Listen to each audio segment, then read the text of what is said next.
नमस्कार नमस्कार. खूप खूप स्वागत आहे तुम्हा सर्वांचं द शेफ डायरीजमध्ये. काल गटारी होती आणि त्या निमित्ताने आमच्याकडे बेत ठरला होता मासे खाण्याचा. मग काय, बाजारातून सुरमई आणली आणि मग सुरमई फ्राय केली.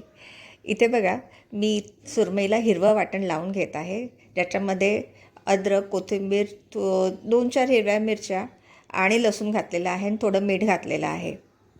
बरं, हे सगळं हिरवं वाटण आपण सुरमईला छान लावून घेऊया. हिरवं वाटण इथे आपलं लावून झालेलं आहे. मीठ मला थोडं कमी वाटत होतं म्हणून मी थोडं पुन्हा घातलं आहे. त्यानंतर घालते हळद आणि वरून घालणार आहे थोडासा आपला घरगुती लाल मसाला. बघा, व्यवस्थित हा सगळा मसाला टाकायचा आहे. मसाला ही मिरची पूड जरा तिखटच आहे म्हणून मी फार घातली नाही. व्यवस्थित आपण हे कोट करून घेऊयात सगळ्या पीसेसला. हा मसाला मीठ व्यवस्थित लागला पाहिजे याप्रमाणे कोट करायचं आहे आणि बस आता तळायला घ्यायचं.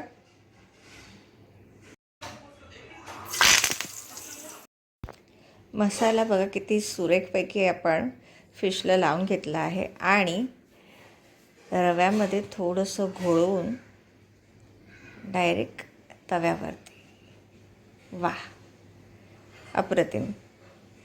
एक एक करून हे सारे पीसेस आपण तळून घेणार आहोत. रव्यामध्ये पण मी थोडंसं मीठ घातलेलं आहे बरं का, म्हणजे असं कोटिंगही असं आळणी नाही लागणार. रव्यामुळे मासा अगदी कुरकुरीत होतो आणि चवीला अप्रतिम असतो आणि त्यातही सुरमई आहे म्हणजे अप्रतिमच असणार आहे.